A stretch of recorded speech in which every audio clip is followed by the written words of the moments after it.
All right, my name is Aaron Rhodes, and you're listening to the Shuttlecock podcast. We're sponsored by the Vinyl Underground at 7th Heaven, offering new and used vinyl at 76th and Troost in Kansas City, Missouri. This week on the show, we have the editor-in-chief of The Pitch, David Hudnall. How you doing? Good. How are you, Aaron? I'm doing great. So... Happy to be here. Oh, yes, I'm glad. Some people are like, I could probably just use the publicity. I have to go talk to that guy, but it's whatever. Go to So, a weird house, sit in the... Yeah, cold living room. But, so I guess we can... I guess we'll go... I think we'll go origin story first, okay, if you do not mind. So what part of... Like, you're from Kansas City area originally? Yeah, I grew up here. I grew up, I guess, sort of Brookside. I grew up at like 66th and Cherry. Where'd you end up at high school? I went to Rockhurst High School, and then I went to University of Missouri after that. Yeah. And so, yeah. Did not go to journalism school at the University of Missouri.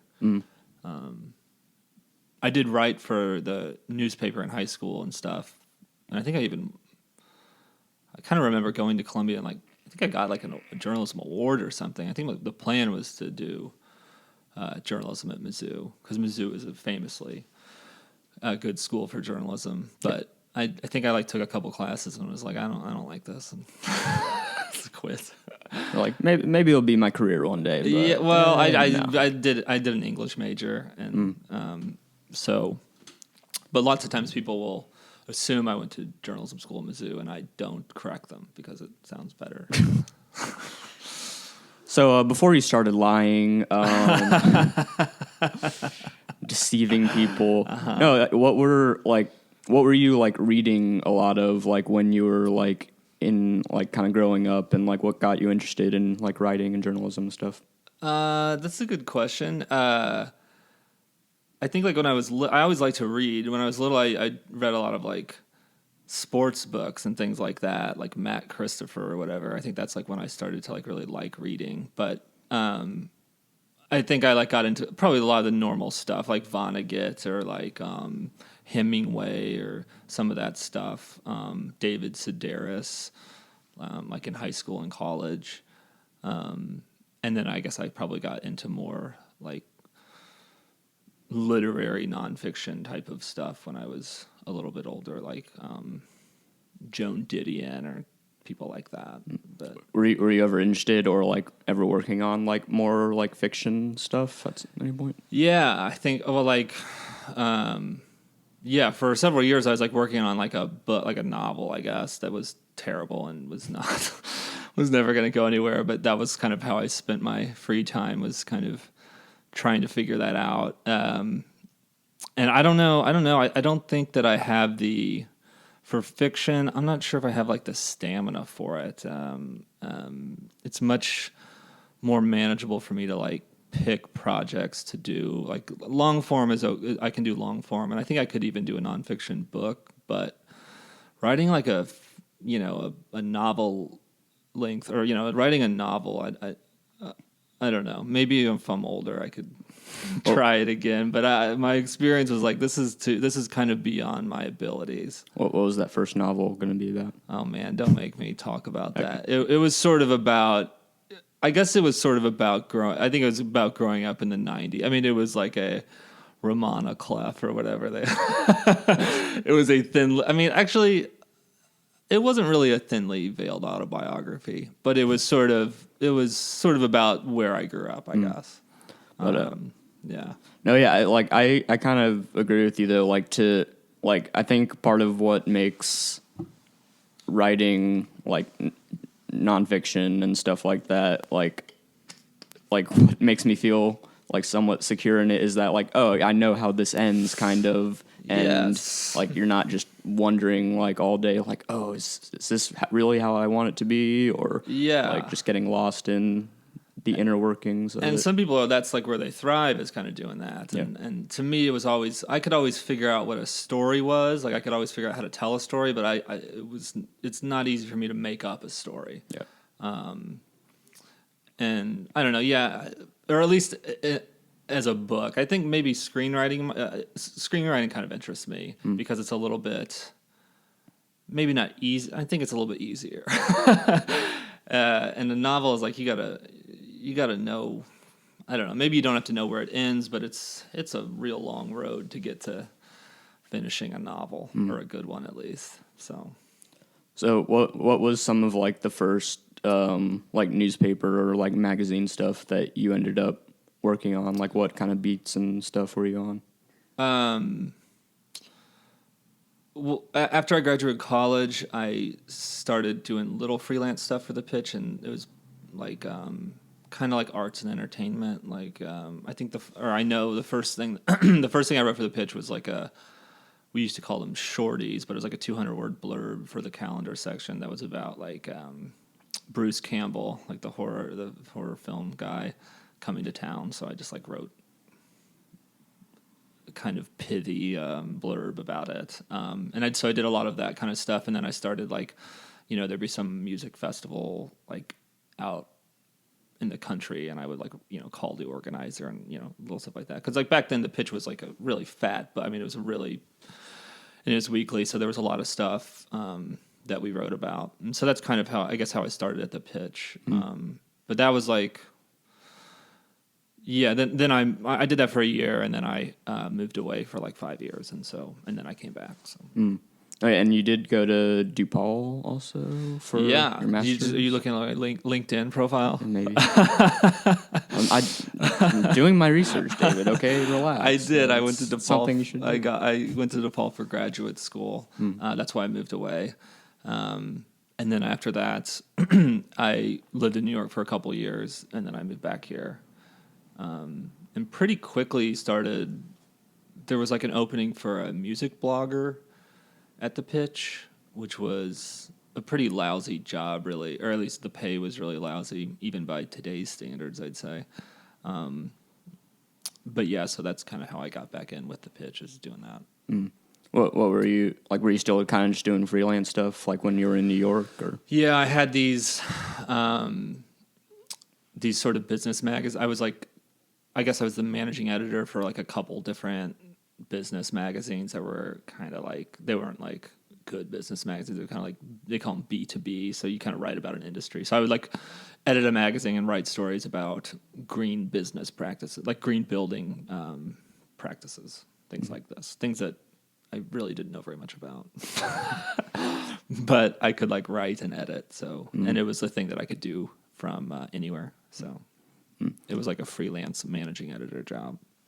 Yeah. And so how long between the time you became the music blogger and the time you ended up music editor at the pitch? Like what kind of, like how long was that and what kind of happened in between? Yeah, so I think I got fed up with the music blogger job and quit, and I moved to Columbia, Missouri for like 6 months and was working at a bar. And then the music editor job opened, which was like a full-time like staff job. And the editor at the time was like, "Are you interested in coming back for this?" And I was like, I don't know. I was kind of like, I sort of hesitated because I was kind of enjoying not writing. But then I was like, this would be dumb not to take this job. So I came back. So it was probably only 6 months between when I quit the music blogger job and got the music editor job. Yeah. Yeah, and so that was around like the early 2010s? Yeah, I think I started on staff in 2011. Yeah, I think that's right. Yeah, so I guess I was kind of curious, like what like bands and musicians and stuff you were like really like getting to cover a lot and that you were enjoying in those days. Yeah, I'm trying to remember like, well, like you've read about G Watts. I feel like I was maybe one of the first people to write about G Watts. I remember I think I was also maybe the first person to write about Radkey. I remember going up to like St. Joe to meet them, and they were like 12 years old. Who else was big? I mean, like the Grizzly Hand, Ghosty. Kind of the early High Dive stuff. Yeah, I think High Dive probably started toward the end of me being the music editor. But yeah, Who else? I mean, there was a lot of fun stuff. Stick Figure, I feel like, was like a guy who was was pretty big. There were some cool Lawrence bands like Rooftop Vigilantes and I don't know. Can you help me? Who else? Who am I forgetting? Oh, that was slightly before my time. So. Yeah, yeah. I mean, I'm sure more will come to me as we keep Is there talking. anything you absolutely would not like write about, or like you were like Cowboy Indian Bear was one. I'm just thinking of like old bands that were. So sorry. What was your question? No, yeah, like I know you're not one to withhold a critique. I feel like so like what like like I think the pitch blog was like, at least from some stuff I read, like it was often a tool of just like poking fun at a lot of stuff, especially like kind of in that era. So like, was there like, did you draw any ire for any of your music coverage? Sure I did. I mean, I think that well, it was weird because that was an interesting time to be at the Pitch because it was like sort of the end of the Pitch being, or at least the Pitch music section sort of being like this sort of juggernaut. And like it used to be like, you know, there was like 5 pages every week of like, you know, local music coverage, which is just an incredible, I mean, a crazy amount. And so but by the time I took over, it was like our resources were really dwindling. And so I couldn't really, and then it was also like, I mean, I think at that time it was also like starting to get really easy just to like plop an MP3 online, and so like describing music was becoming a little bit less necessary and interesting in a lot of ways. But yeah, and then, but I guess to answer your question, I think that there was like, I inherited sort of this kind of you know, approach that where you kind of throw jabs and maybe, you know, toss in a little bit of snark into stuff, which I was, you know, I guess I'm fairly comfortable doing that. But I don't know. I mean, when you write about bands, do you ever think like, is it worth it to like criticize this this band, you know, for this or that, you know? Yeah, like this local band that nobody, you know, from. No, yeah. So you kind of, I'm sure you do end up like in your like news and political stuff, and like I think it's a little more prominent. So to me, it's a little bit. I draw a different, I mean, a line with politics because like those people are like supposed to be upholding our society, and so when they fuck up, it's like, yeah, they're a free game. Yeah. But I don't know. I mean, some like hanging on the wall in my office is like this, like this guy, like the music editor before me, Jason Harper, who was probably like kind of the last really great music editor. Like I think he regularly would write like kind of bad reviews of people, and this guy like made like a T-shirt and he put Jason's entire review, which is like real. I think he compared like his record to a fart or something like that. But he had like made a whole T-shirt, you know, and that type of thing. I'm kind of rambling. I don't know if I'm answering your question. No, but I guess that I was also kind of curious. Like you kind of mentioned that the music section was like this kind of hulking thing for that time. Like what was kind of like, I don't know. Can you paint at all like a picture of like what, you know, like The Office was like, and like, oh sure, or like what kind of like the general air and direction of the whole magazine at that point, I guess. Yeah, I mean there was just much more people there. There was a lot of kind of large personalities, and yeah, I mean just pretty young. Like a lot of people, it was their first job, and I mean in a way it's kind of my first job. And just, yeah, like lots of strong opinions, lots of arguments about like what's cool and what's not, and you know, what do we think about this? And I think that's really valuable to have like a lot of people around you to kind of bounce ideas off of, you know, when you're. I mean, that's like why I like to meet with everybody at the Pitch regularly, because I think good stuff happens kind of in the spaces between, people, like that's where good stories, I think, emerge, is like through conversation and stuff like that. Not so much in the inbox. No, I don't get a lot of story ideas from press releases, right? Yeah. But, but it was really fun. The pitch is not the only place that's kind of not like that anymore. It's just like the business model that supported these businesses, these entities, has just sort of collapsed. So it's sort of sad. I mean, it's very sad, actually. But, oh well. I was going to wait till later to ask, but I guess this is a good time. Will weed ads save alternative media? I think that they, well, they have in other cities. I think that Denver's paper is doing really well. They could.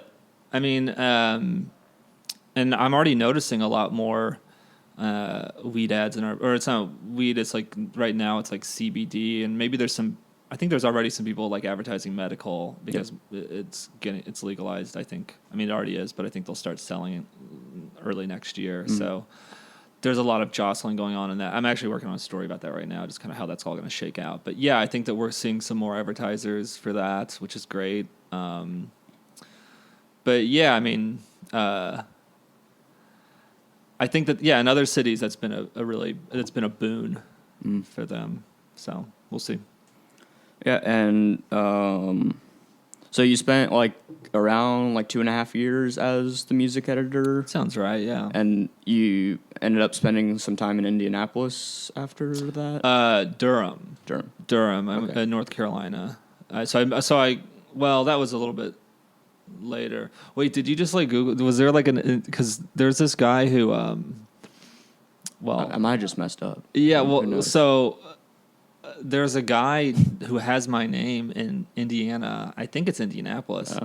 And he's like my age, and he killed himself. He was like a police officer who killed himself. So there was a bunch of, it's not funny, but there was a bunch of newspaper articles about him. And so sometimes when people search my name. Or was I might have just, wait, okay, was the Durham place called the Indy? Oh, okay, yes. I might have just assumed. Yeah. I think I just assumed it was Indianapolis. Yeah, that is confusing. My bad. That's confusing.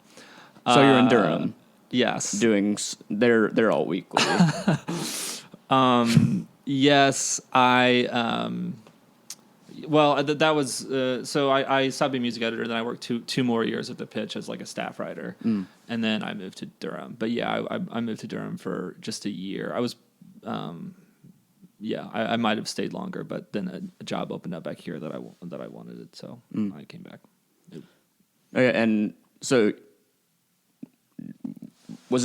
did you decide that you didn't want to be the music editor anymore and you would rather be the staff writer here? Yeah, I mean, I think that's or kind of burned out on the music stuff after I mean, so I think years? the reason, I've always been really into music, and but I think I was more interested in being a writer and like even when I was a music editor, I was always kind of trying to figure out I wasn't interested in doing like every week just like a profile of some band or performer. I just thought that got really boring. And so I would kind of try and make like more like a music news story or, nightlife stuff I would write. I had like kind of a nightlife column. And so I was always trying to do something kind of beyond, not just music. Just kind of bigger picture. Yeah, and so that's why being a staff writer was much more, I think I probably came into my own more as a staff writer because I was allowed to kind of roam and pick, my stories based on whatever I was particularly interested in. What did the nightlife column kind of look like? I don't think I've seen any of that. Yeah, I mean, it was somewhat irregular, but it was mostly just it was mostly just me going to like parties or like social events or like some kind of like whatever, and just kind of like bothering people and embarrassing myself and just kind of not. And then the column would just be this kind of self-loathing. Like it was basically a humor column about how big of a loser I am. That was kind of the gist.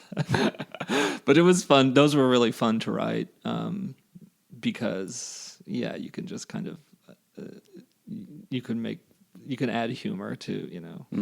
Were these like house parties or like bars? No, or, like it, well, I mean, and it wasn't always the same thing. Like sometimes it would be like I would go to the closing of some. Like I just saw the other day somebody sent me like I went to the closing of the Glenwood Theater and like talked to them about, you know, so that was like a column. But like then I would also like go to like Party Arty, like where like, which is like a sort of a society party, and you know, where I don't belong. Or and some of them would be music related, like I wrote about. Oh, that was another thing that was fun to write about was Can Rox's. I don't know if you remember that. It was like a big music festival. Yeah, and there was kind of a bit of a debacle there, money-wise. Yes, and all that. and so that was a fun thing to cover because it was just like, where did this thing come from? And like, and then like the second year they canceled it like a month before. It was pretty wild. So stuff like that. Yeah, I mean, I guess it was kind of a mix. It was just sort of, again, it was sort of like whatever I was interested in that week. And bathroom reviews. Yeah. So that was part of it too. Or maybe that wasn't part of that column, but yeah, that was something I inherited from, I think Nick Spacek actually started that. He was just doing like Lawrence bars, and then I just sort of expanded it to any conceivable place that you go to the bathroom. So is that what you miss most about the old pitch? Yeah. I mean, I think that embodies kind of the psyche of the old pitch a little bit. Yeah, that was fun. I kind of ran out of bathrooms at a point, or you kind of run out of interesting things to say about a bathroom. I still, to this day, I'm always like, whenever I go to a new place, I'm always kind of interested. Like I go to the bathroom in every place I go to. Yeah. You just gotta check it out. You have a dirty mind, David. That's what you have. But also another thing that I was not present for that I wonder if you have any fond memories of was like the Pitch Music Award and like the showcase. Yeah. That would go along with it. Like I like every once in a while I'll just hear like a weird, funny story that came out of one of those events. Like, did you end up at a lot of those? Yeah, I mean, I went to all of them. You know, it's kind of, it was usually pretty fun. It was like a chance for like, you know, I feel like punks would always like kind of do something weird or disrespectful, which was always like funny.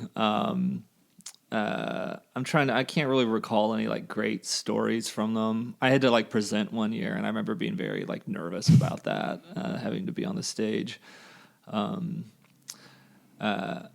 Yeah, I mean, again, that was another one of those things that kind of, not to be too mournful, but like that was one of those things that was just sort of winding down as I was arriving. So, and also like, well, I don't know, I guess, you know, the whole like voting for the best band or whatever, it's kind of corny to me, but I think at least the award show was usually fun, you know, because it was like free beer and like, you know, it was usually pretty rowdy.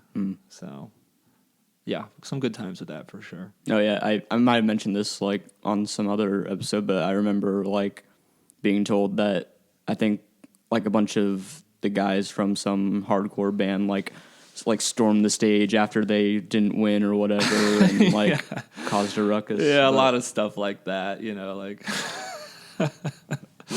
yeah. But so kind of fast forward to the last couple of years, you returned as the editor-in-chief at the beginning of 2018 with the new ownership. And what was, I mean, you don't have to, I'm sure there was like stuff that, you know, it doesn't need to be discussed, but like what was kind of the process and like your kind of thoughts on the whole situation while that was just the happening? purchase, or what do you mean? Yeah, just becoming the editor-in-chief and kind of that. Yeah, stage. I mean, it was exciting. I Scott, our old editor, was great. And when they offered me the job, I was like, yeah, sure. I mean, I think anybody who writes for any place has ideas for what they might do if they were in charge. And so, yeah, I mean, it's been fun. It's been, I mean, working in media is just, it sort of sucks these days. I mean, just from a pay and business, like in comparing yourself to like what things used to be, right? Because almost every media entity is, or at least legacy, which I guess we're a legacy media outlet, but it is, we have a fraction of the staff that we had, when I think it was the heyday years, right? And so I think people do understand now that like most places are, most papers, at least if you're a print publication, people get that you're broke. But I think for a long time, people were just kind of like, well, the pitch is like so thin now, and like, there's not as much stuff in it. And like, well, it's like, well, the business model no longer exists.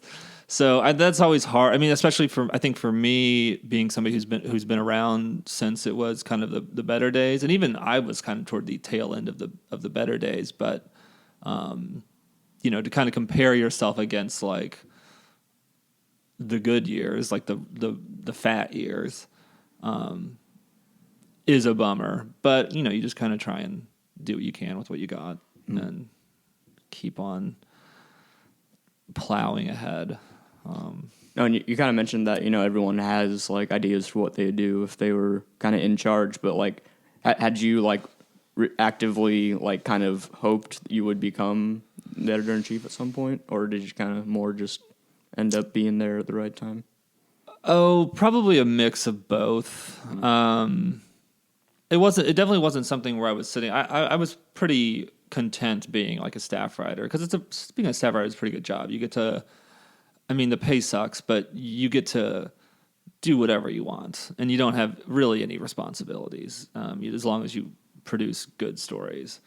So that's a pretty sweet gig. I mean, I guess being the editor sounds cooler or something, and you do kind of get to.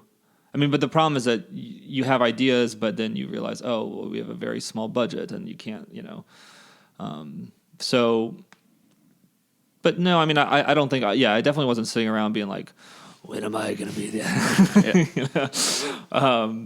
But I mean, just as somebody who reads a lot and has a lot of strong opinions, of course I've like been like, oh, this would be a good story, or this would be a good thing to do, or, whatever. So. Is there anything that's like kind of surprised you most about the role since you've stepped in? I mean, there is more administrative stuff than I would like. No, I mean, I was pretty. I mean, again, I just been there so long that there wasn't that many real surprises. It's been kind of a learning process with the new owners who are nice and good, but I mean, also are inexperienced in media ownership, just as as everybody would be. So. We've had to figure out what our relationship is, and but they're basically encouraging, and they're in it for the right reasons, and so I got no beef with them. Thank you for all of our paychecks. Yes, very good. Checks come on time. That's actually the checks didn't always come on time. So that part's really nice. Thanks, Southcom. Yeah. So. I've got no complaints as far as that goes. And I mean, I think we're just sort of trying to so I guess one of the things that I'm trying to do is like get into more, like I'm doing this newsletter, I'm doing this podcast, kind of more new media stuff that is not just like website and Facebook page or whatever. Stuff where you can kind of bypass social media is nice, because it's a pretty unreliable distribution channel, I think, as a lot of people have learned over the last few years. So I mean, just try and figure out new ways to find our audience. I'm starting to sound like a... No. I just really care about engagement and... No, but like when you do think about it, it's kind of like completely terrible, like how social media kind of like gut punches like ad revenue for like publications, and now people are starting to even just leave that, so like it's harder to reach your readership. So I mean, and it's I think it's hard for us. Like, I think the Star is having the, or whoever has the issue of, you just need to get people to pay for this stuff, and we're in a tougher spot because people are used to paying for a daily paper. They're not used to paying for the pitch, right? It's always been free, so we can't really probably ask anybody to pay for it, especially with such a scarce staff. But yeah, I mean, I don't know. I think about this stuff all the time. It's a really hard. There have been a lot of really smart people thinking about like, how do we monetize media, and there are no real answers besides like, be like a nonprofit model like KCUR or something like that. Just have people give you money, or then you're tied to what they want you to cover. So I mean, everything besides like the thing that I guess I like the Shawnee Mission Post is cool because they have like, I don't know, 2,500 people who pay $7 a month for their stuff, and like that turns out to be a thing where you can probably employ 2 or 3 reporters and cover Northeast Johnson County pretty well. Yeah. So that's like that makes sense to me. That works. But that's like because Shawnee Mission is like a fairly well-to-do, Shawnee Mission, Prairie Village, whatever, fairly well-to-do. I don't know that would work in other parts of the city, and I don't know that works for somebody like us. And another reason to pity the local alternative magazine is like kind of like, I don't know. I've seen a lot of discussions like on Twitter from like kind of national writers, like people that end up like freelancing or as staff writers for like bigger national or international publications. Is like, I don't know, I've seen people kind of pitch this idea of like, wow, all these freelancers and like staff writers are getting like less work, they're getting laid off, and like it looks real. Like some people I've seen talk about like if someone really would want to like fund a new publication or whatever, or like just kind of assemble all of these people, and like, I don't know, I think it's like very possible still to launch a successful like national media company if you assemble it the right way and get the right people on board, and there are plenty of talented people in the job pool right now. But like to do that on a local level, I think is like not as possible because it's such a limited amount of people that you can really target with your work. Yeah, I mean, I've thought about it a lot, and I don't know. There's another city, like I think in Minneapolis, like a billionaire bought the paper, and that's one business model, you know. But like, I keep kind of waiting for some billionaire to buy the Star. Like, hey, Jeff Bezos. What's up? It's kind of a rough deal, but I don't know. And the Star is fucked. There's a lot of good reporters there. A lot of good reporters just left, but the Star itself is owned by its parent company has like $750 million in debt. Like, there's just no way that they're ever going to get out from underneath that debt. They'll probably merge with some other newspaper company, but like, it's just going to keep getting thinner over there. And I really think that like people with money in Kansas City are going to have to step up and like do something, because. Yeah, I mean, it's getting pretty grim. I mean, you could have seen a lot of this coming, but like, it's starting to get pretty grim out there. So all the good multimillionaires out there, yeah, I mean, just step up. Even the bad ones. I don't, who gives a shit. But yeah, I don't know. It's probably not good to ask me that many questions about this stuff because I turn very dark about it. No, that's all right. Let's do some more music stuff. No, the one big music article we've done since you've been editor-in-chief was the Shy Boys cover story. Oh, yeah, I guess that's right. I enjoyed reading that one. What makes them kind of a special group to you, and what made you want to do a cover story on it? I just think that they've just got such great songs, and they're I don't know. I mean, a lot of them they're friends of mine, and I just think that they of the bands in town that are kind of because they got these like kind of melodic, a lot of harmonies. They just seem like of the bands that I hear, they seem like the one that's most likely to like, or that I could like tell a friend and another, say like, oh, you'd probably like this band. They just seem like a very likable group, and I think that kind of is borne out by the fact that they're starting to see some success with these tours that they're going on. They're on this new label, Polyvinyl, I guess, yeah. So. No, yeah, and they're just sweet boys. They're nice boys. I saw you at I was at their show last Friday. I think I saw you there briefly. Yeah.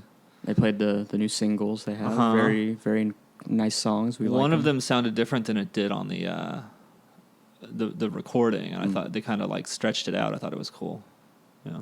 Oh, yeah, but you say they are just like great. Like it is a group of like 5 talented songwriters. So like when you have more than one or two in the group, like it really kind of gives you some flexibility, sure. I think too. Yeah, I mean that was I'm always interested in like good songs and good songwriters, and I guess that's sort of my. If I have a bias in terms of like being a music writer or critic, I'm always more drawn to like people who are like really spending the time to like write a good, beautiful song. So you're like kind of less so interested in like maybe a personality or like what, like for listening to, for sure. Like sometimes a good personality, like as like works. Maybe somebody who has a good personality or has an interesting story, it works better as a story, but maybe you don't like love their music the way that you would love somebody who's just like kind of boring but writes great songs. Yep. That's kind of, I feel like if I was like a musician, I'd be or if I was like a songwriter, I was like somebody who worked really hard at my craft, I'd be annoyed to see like kind of the sexier type of people who get attention for probably working not as hard, but just like they have a good story or they have some kind of like thing about them that is media friendly. And you're saying the Shy Boys are not sexy? Well, I think the Shy Boys are kind of, what am I saying? The Shy Boys are sexy enough, I think. Well, they're very sexy. They're very sexy. They're very sexy. But yeah, I mean, they have kind of a good story. But you know what I mean? Like when you're trying to put together a story, it's like, well, what can you write besides like, I like this band? You're trying to figure out something to say, and some acts are easier to do that with than others, and it's not necessarily indicative of whether they're bad or good. And was it like while you were writing the piece, or like just previously, that you did visit the Bell House that the album is named after? Yeah, kind of well, funny place. They are friends, like they're friends of mine. So I hung out at Bell House, I don't know, 50 times or 100 times or something. I remember when that band was getting going, and because they used to be called the Imes, I think. You should ask. Have you had them on here? You've had them on here. Yeah, I've had Colin. I think that they were called the Imes. I remember like seeing like a little like MP3 or something that Colin had done. And I remember hearing "Keep Me on My Toes" song, which I think that they play a lot, but I don't think it had lyrics. It was just like humming. But I was like, this is a good song. But yeah. No, and so I'm sure you witnessed there was a hole in the kitchen floor, and yeah, I've been down in that hole before. Like we've hung out down there. What happens down in the hole? Yeah, I mean, I don't want to tell tales out of school, but yeah, that kitchen was just a crazy. That was just a wild place for a while. Yeah, but. No, yeah, and they're no one's living there anymore, right? No, I think they moved out I think they moved out when I was living in North Carolina, which was like 2015 or 2016 probably. Yeah. New digs are a little sweeter probably. I've been over to Ross and Kyle's place. It's nicer. Yeah. I think it's nicer. But yeah, I think like one of the only other like recent music pieces I could dig up of yours was you reviewed the Destroyer show at the Record Bar not too long ago. Yeah, I guess that's probably a year ago maybe, but I like Destroyer. I don't know. Yeah, I've always liked Destroyer. I guess I kind of, if I want to go to a show bad enough and I don't want to pay enough, I will review the show. Yeah. That's kind of my position. What are some other like artists and like shows you would make exceptions for at this point? Like, because you don't end up doing a lot of reviews. I mean, my music, like I think once I stopped writing about music like regularly, like once I stopped being the music editor, I like basically like just didn't listen to new music for like 2 years. I just was like so sick of like having to think about music, you know? Yeah.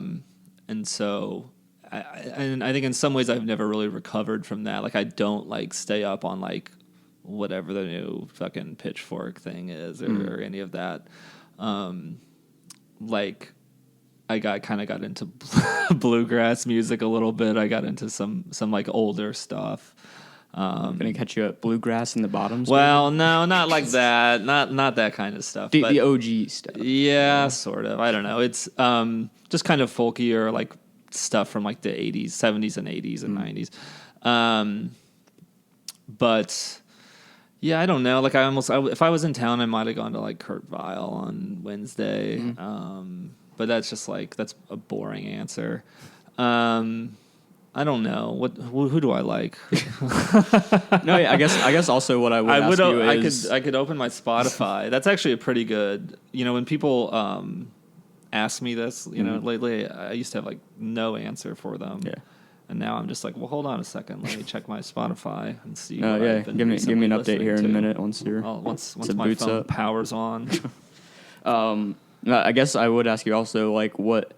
So Nick Spacek also ends up contributing to the music section as well as like April sometimes and Natalie sometimes. Mm-hmm. But are you asking? Are you the best one? No, I'm asking what your favorite music pieces you have had the chance to edit in the last, like, since becoming editor would be. And yes, you can answer with one of mine if you so choose. Well, let's, you want to look up, well, what are some things that you've recently done? I did Inner Altar. That was a nice piece. I liked that one.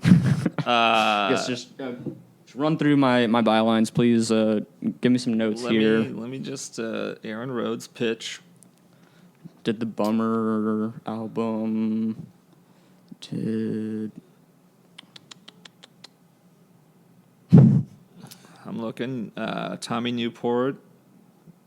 Mentira was a good piece. Yeah, I love Mentira.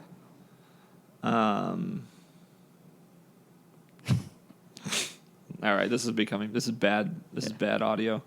But yeah, I mean, the Awful House thing was cool.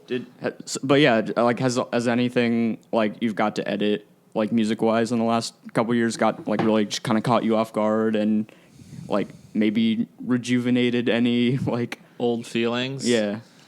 I'm sure there has been. I just can't think of anything right now. But you kind of get more of your kicks through the kind of news and political stuff at this point still? I mean, I enjoy, like, I think I enjoy editing the music stuff probably more.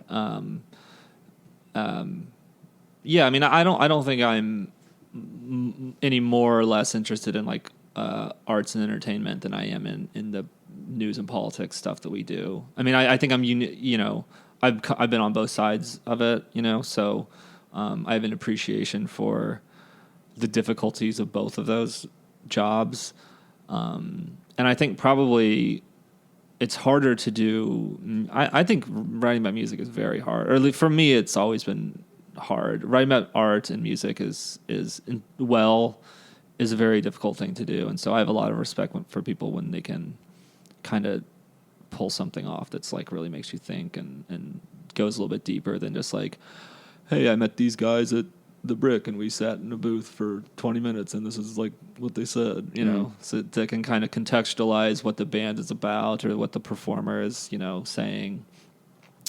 But yeah, I'm embarrassed that I can't think of any specific music. Do you have any kind of like macro kind of like takes on like how like Kansas City music and art have really kind of shifted over the last several years? Do you? I mean, I don't know if I've been around. I mean, you're better to. I think you'd be a better person to answer that question than No, me. yeah, I could go on about the weirdness of like the punk scene and whatever, and like kind of the endless loop that the hip hop scene ends up in sometimes. Well, what do you mean by endless loop?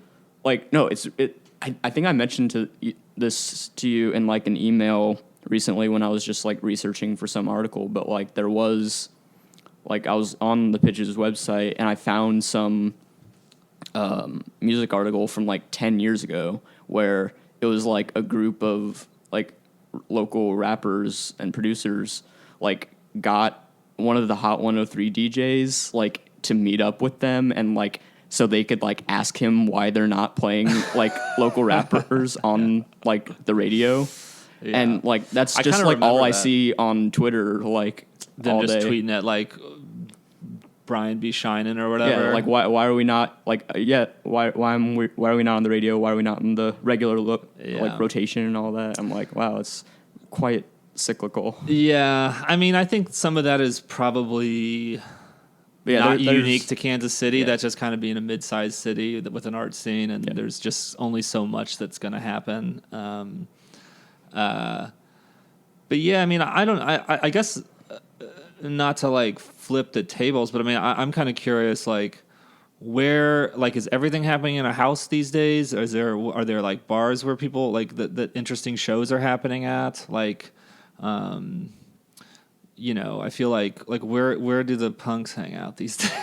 I don't know. No, yeah, it has been like a very like shifting thing for like the last few years of like there was like in the early 2010s there was like what seemed like a pretty solid lineup of like houses that would be having shows, but also like one or two regular kind of DIY spots, kind of like Studded Bird and like Focal and whatever. But then there was like Asshole Castle and Gacy's Place for houses, and like those were pretty reliable. They would have a few shows every month. But then like I often refer to it as like the punk exodus of like 2015 or 16, like basically like 10 people who were in like 5 or so different bands like all moved away around the same time, like mostly to like Olympia and Portland and stuff. And so they were most of the people that had the houses that were throwing all the shows, so that kind of just cut out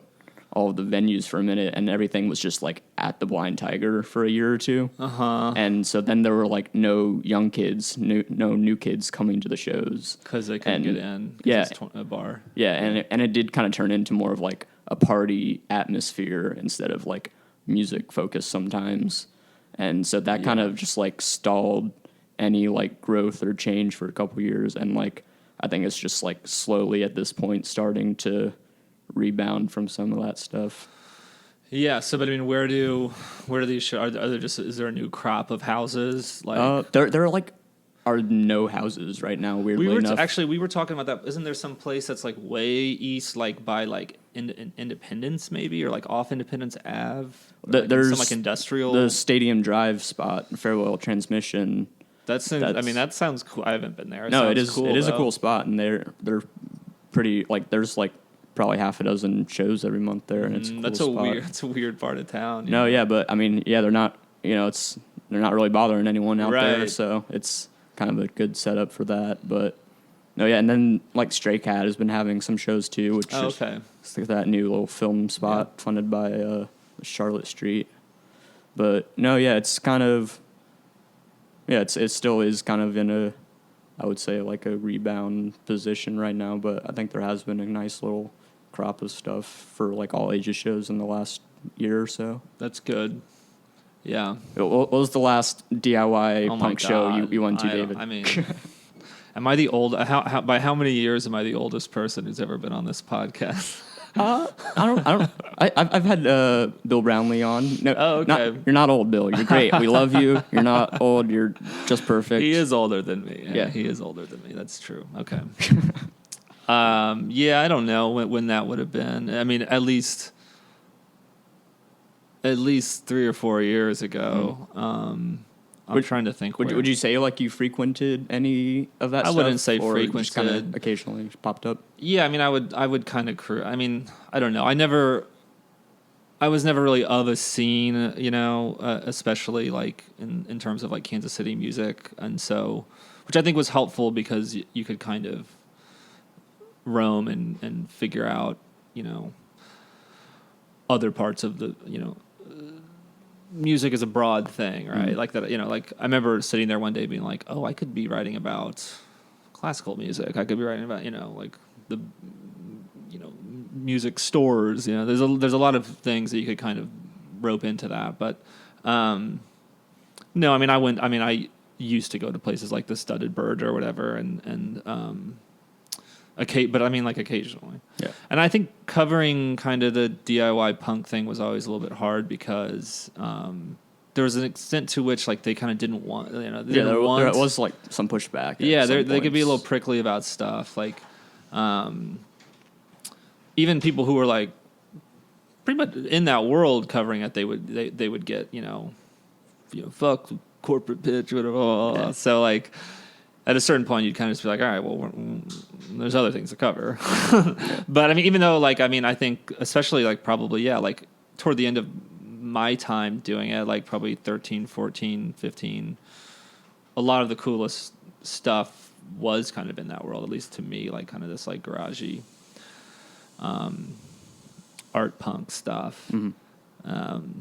So I can't remember what the original question was. No, yeah, I was just kind of wondering, like, when was the last time I went to a house show? It's been a while. It's been a while. No, it's been a while. That's all right. I'll bring you out sometime. Yeah, can you bring me like a wig or something like that, or some glasses? No, I think it's nice because how do you do, fellow kids? I think like even like I think I get. Man, people get upset every time I say bar punk. Like that was like the first like controversy I had as you stewed a up writer. Some yeah, people wanted to fight me. It was what funny. was bar punk? Like that's just what I would like what like everyone in my friend group and like kind of age refers to as like kind of the 90s melodic skate punk, like not hardcore punk that ends up being played at like, you know, it used to be at like the Newsroom or Vandals, or like the Brick and stuff. So yeah, I mean, like, I used to work at Harling's like for a while, like during like I guess not when I was the music editor, but right after that, and so we would have some of those shows, like, and definitely there were some shows that were very much bar punk, like kind of almost like a movie version of like what a punk show would be or something. That's what I was saying. Like I think most of like the more like DIY spot and house punks, like I think it's nice that like you can just look like a normal dude, and no one's like you don't have to have a mohawk or like shaved head or whatever. I would as a like kind of a squarish old guy, I would definitely feel much more comfortable at like a house show than I would at like the Vandals in 2014 or whatever. I forgot about Vandals. No, that place went through like a whole bunch of weird different phases. Kind of. I was never old enough to see shows there, but like it was like Newsroom and then Vandals and like Black and Gold Tavern. Oh yeah, Black and Gold. And now it's Woody's. Yeah, whatever. So. I saw shows at the Newsroom like a long time ago, like 10, 15 years ago, but.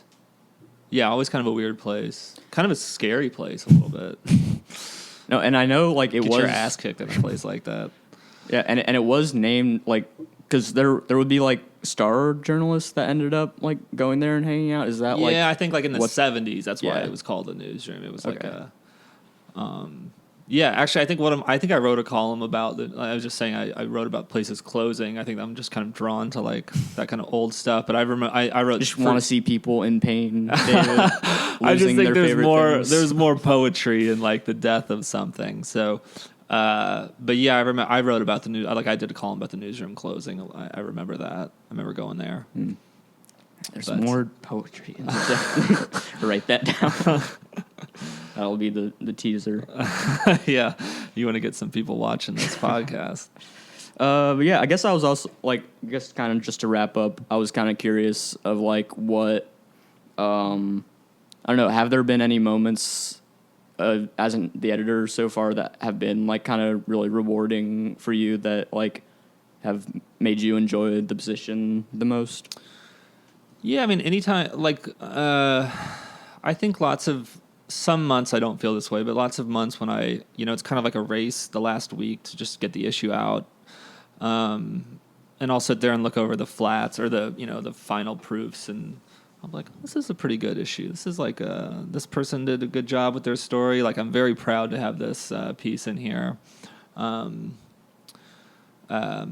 I guess that's not very specific, but I mean that's kind of that's the joy I get from it is I guess helping guide people, whether it's just like saying like, yes, that's a good story, go do it, or it's maybe like doing more heavier edits, saying you should ask this person this or you forgot to do this, and so I kind of I do enjoy the editing process of helping. I like the collaborativeness of it. I think I get more satisfaction out of that than writing, probably. But I still do get to write sometimes, and that's always really, when I have a good story, it's always really fun to kind of get deep into it and stress out about it and have extreme anxiety about it. Yeah, stress, death, anxiety. That's all the joys of people are getting to know me world. here. Yeah. Yeah, this is you've done your job. You've pulled it out of me. Mm-hmm. What do you do for fun, David? Was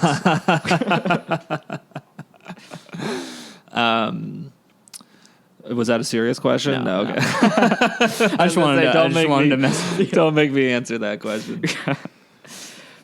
We know you have your weed pen that you just I have a weed pen. I have some plants. I have a cat. I just got a cat. That's great. So I don't know. No, but yeah. Is there anything you want to kind of tease or plug or just kind of leave people with? Pitchkc.com. I'm on Twitter, David Hudnall. I'm doing this newsletter that's kind of fun. It's kind of like a column type of like week in review type of thing, but there's like some original reporting in there. It's mostly news and politics, but it's supposed to be kind of fun. I'm kind of enjoying playing with that format of like an email newsletter. Yeah, it gets to feel a little more personal, I think. Yeah. I'm really liking it, and so I'm trying to get people to subscribe. And if you just go to my Twitter, it's like the pinned tweet. So it's the City Rag newsletter. And so then we're doing this podcast, which you were gracious enough to be on. And that's just getting going. I just recorded the second one today. So we'll see how that goes. It's been, I mean, it's, this is like fun. I mean, I feel like sitting around talking is pretty soon. I think like we'll just like all of media will just be people coming on each other's podcasts, I think that's kind of the future. So to the extent that I can like kind of try new things at the pitch, those are some of the new things that I'm trying to do is newsletter, podcast, and there is like a kitchen video series, like a food video series. Yeah, that's kind of more. I'm not really involved in that. That's kind of like more of a sponsored content type of thing. But it's like they kind of, I think they like get a chef and then they kind of cook some meal and it's sponsored by a restaurant or a realtor or something like that. But it's still great, and you should watch them because we love the pitch and we love all of their content. You support us very good in any way. We love to create content. We love to be content providers. We love that sweet content, juicy content served up. That's the every podcast month. New rock and roll. That's right. The new rock and roll. Are you enjoying working for the pitch? Do you enjoy contributing to the pitch? Yeah, there's nothing I love more. No. I still get like excited to see like a piece I worked on, you know, in the book or getting shared on the website and everything. And I don't know. I think I very easily get sentimental and like.